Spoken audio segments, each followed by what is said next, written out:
So what about Iran moving in now? Iran moving into the situation is pretty sketchy, but I'm just going to say this. I think when we have a regime change, we're going to see this situation get even more volatile. Well, something's gonna. I mean, it's gonna. All this is building up, because of the Obama administration's failure and the international aspect. He has allowed all this to happen, and now it's getting to a point where something big is going to happen because you're having all these forces now pouring into Syria, and now Syria is becoming a powder keg with all these different militaries and all these different jets coming into the area, and that to me is a scary situation. One that, like I said, we have allowed to happen. It's not one that was out of our control. We could have stopped this. But like I said, that's in the past. Now we got to look at what we got to do now. And so, you know, one of the biggest things the next presidential candidate is going to have to do is listen to his military officials, something the Obama administration has not done. He has consistently ignored his military experts on what to do. So the next president, whoever he or she may be, must go to his or her military commanders and say, what is the best deal? Because none of the candidates here are military experts. None of them are generals or anything like that.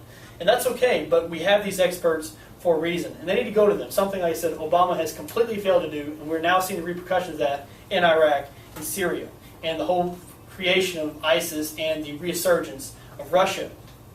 But Russia has not stopping there.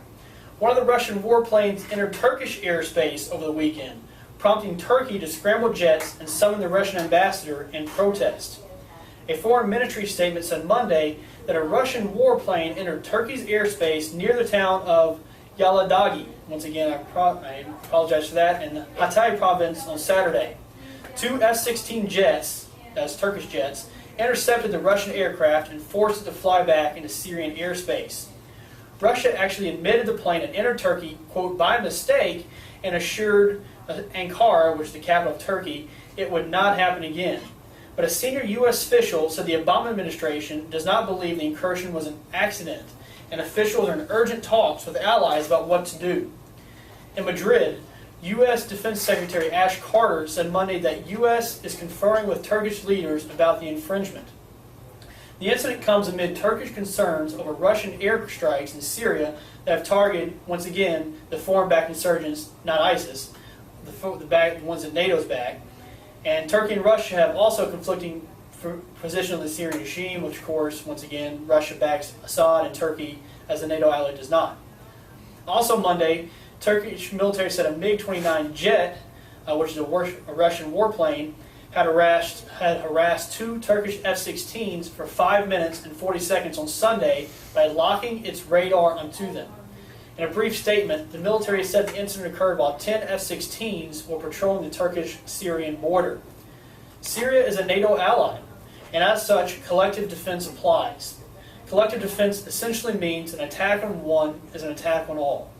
Russia, as evidenced by Putin's UN speech, absolutely despises NATO and wants to see its demise. It is the main obstacle in his quest for the New World Order. NATO Secretary General Jens Stoltenberg expressed solidarity with Turkey and said the situation would take up at a meeting later on today, which probably already happened. I call on Russia to fully respect NATO airspace and to avoid escalating tensions with the alliance, Stoltenberg said. I urge Russia to take the necessary steps to align its efforts with those of the international community in the fight against ISIS. Now, like I said, Turkey, is the NATO ally. It's the only NATO ally in the area. I think it's the only non-European NATO ally, or non-European North American ally. And maybe this is one of the reasons Russia wants to have Syria, because it puts them in a good strategic placement against Turkey. This is where it really starts to get serious, when Russia is sending jets, fighter jets, and locking on to those fighter jets with their own jets. Locking on to F-16s, which of course provided by the Americans, to their NATO ally Turkey. This is Russia just antagonizing the situation. And if something were to happen in Turkey, NATO allies would have no choice but to come to the defense of Turkey. Does this concern you just a little bit? No. Doesn't concern you at all? No. The fact that a Russian warplane locked on its radar to use missiles onto a NATO ally, and what that could lead to. Look, they want World War III. It's going to happen. There's nothing you or I can do about it except sit here and wait. Well, we can do more than sit here. We can be proactive. That's never going to happen under this administration. Right. That's what I'm saying needs to happen. That's what the next president needs to look at. And by the time the next president comes in, he or she's going to come into quite a whirlwind of what they're going to do, because that whole situation is going to be chaos. I mean, we still have over, a year and a half of this administration, and we see what's just happened the last week. I mean, the escalation in it. So what's going to happen the next year and a half? I mean, it's kind of worrisome.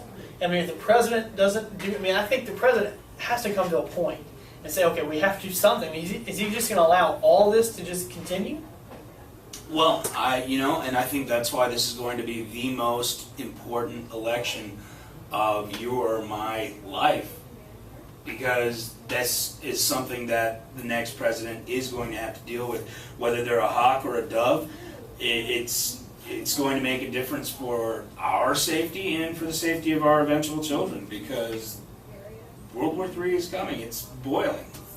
Like I said, the pot is on the exactly, stove. and that is what's worrisome. I mean, Syria has become a powder keg, just like with World War I. It just takes that one little light, and the whole situation blows up.